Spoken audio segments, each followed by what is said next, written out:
Welcome to the video. I want to apologize for the lack of content recently. I have been focused on trying to figure out how to do short form content because you guys seem to like that much more than the videos itself. But I did want to make a video on this journal here. So let's go ahead and break down what's different. So here's the old journal. As you guys can see, it is cluttered with a lot of tags. The whole purpose of this journal here was trying to figure out what works for me and what does not work for me.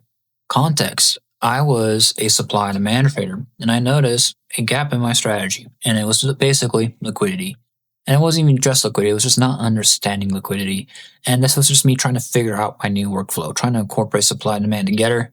Ultimately, I ended up choosing one model, and that was the unicorn model, which is exactly what this journal is basically structured around. I'm going to be recommending these two YouTubers here, ICT Fanatic and ICT Keswick. They are the only two I will ever recommend to anybody. I love their content, and they have absolutely transformed my trading. I'm actually very, very, very close to getting funded with these accounts here. After playing around, trying to figure out what works and what doesn't work. So honestly, I'm going to give them kudos there. Their apps are going to be down below, and their names are going to be up on screen.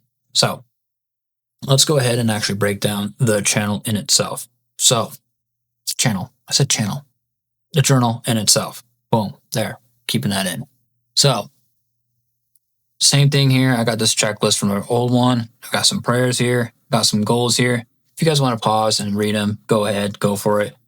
I'm not going to explain it to you. I just want to explain the functionalities of the journal. Now, I have trading list, checklist, rule, data, right? I got screenshots of old trades or of, the people I learned from. That way I am incorporating their strategy to the T because this is not my strategy. I have the journal itself. I got these status bars. I have a mind map and a flow chart of exactly what I need to do part of my trading plan. I highly recommend you doing this to your journal if you haven't already. And it's really simple to code this. I mean, it's not simple, but it's simple when you have ChatGPT. Hit / hit code mermaid, and then input the code right here. Simple as that.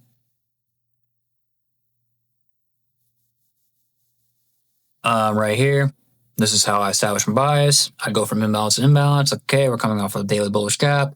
We're going against a 1 hour bearish gap. We have a 15-minute bullish gap and a high-minute bullish gap. My bias is bullish. I'm going to go over here, hit bullish. I'm going to hit 3 aligned because we have 3 in line. And let's just go ahead and log a trade, just hypothetically. Make sure you're specifying your asset, the date, the macro phase. And as we input these tags, you're going to see this score climb up.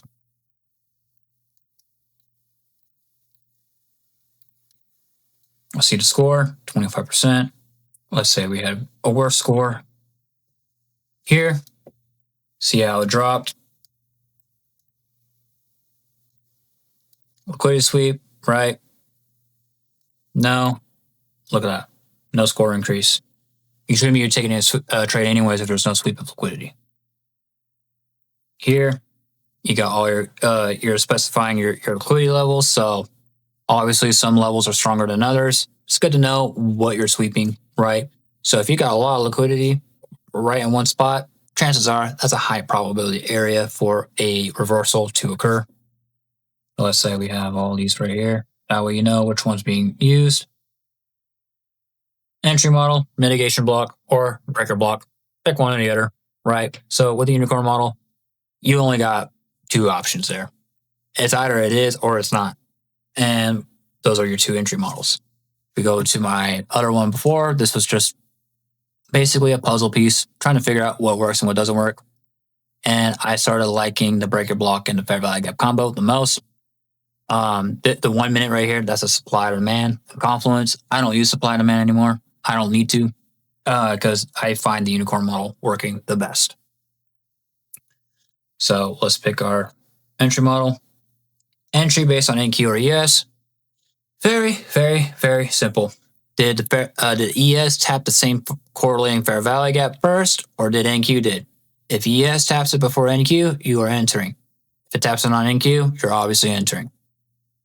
It's good to know what trades you're winning on, what trades you're losing on, based on little questions like that. Are you winning more on the ES entry, or are you winning more on the NQ entry? This is not important just yet. Confluence, SMT divergence, yes or no? Let's look at the percentage right here, 77%. There we go. We have a confluence in our favor. Bumped us up almost to an A setup. Let's go ahead and address our counter confluences. Got 5 minutes against us? Okay. See how our score dropped? Ooh. Oh, yeah. Score dropped. Why? Because we got 2 counter confluences right there. Say we got a 5-minute SMT against us. Not looking too hot, right? So be sure you're factoring in your counter confluences, because that can make or break your trade. Stop loss placement. So this is important. For the strategy, or at least according to Fnatic, Keswick, within 30 handles. It's ideal. I made it kind of mandatory in this journal, but honestly, they have said too, if you have it a little bit over, that's okay. Just half your risk. In this situation here, let's say we're under 30 handles. Look at that A+ setup right there. A+. That is the unicorn model in its perfection. And for the sake of argument, let's say you lose, gets highlighted red. You win, gets highlighted in green. If you want to do that with your journal, all you got to do is click that little slider bar right here, and then just hit conditional color and hit it to match option. We got other settings here like profits, partial profits, entry, exit, and all that good jazz. I have this chart right here showing my win rate. Obviously, this was just a practice demonstration for you guys. So obviously, I'm going to delete it. Now, let's go ahead and break down the trade that I took today. So I lost 14 handles. I only lost $430. I manually closed this trade because I did not like how price broke and inversed this gap right away. This is the gap I was using for my entry. And it actually inversed the gap below it too, which is why I got out early. I was actually risking $500. So I cut my losses short. And that's the thing that I'm really good about, is my intuition when it comes to losing. Like the trade that's going to lose. I know, like, if I see it break that confluence, I'm out. And you can see all the confluences we had to use for this trade, right? We had a breaker, or at least I interpreted this as a breaker. And as you guys can see, it did not truly break that breaker block. We could have used this one right here. I had a buddy that actually entered off of that, and we still both lost this trade idea. And price ultimately gave away. And this is why I stay and wait and look at my trades afterwards, because I was actually right on direction. The actual entry model was actually in the 4th macro. I don't trade the 4th macro, but it did offer itself beautifully right there.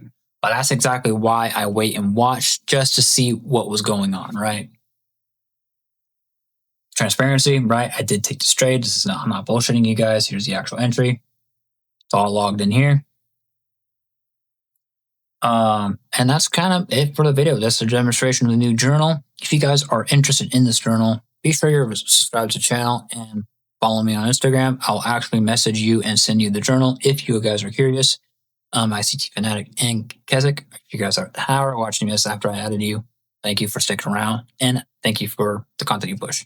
Anyways, I hope you guys have a great day. God bless.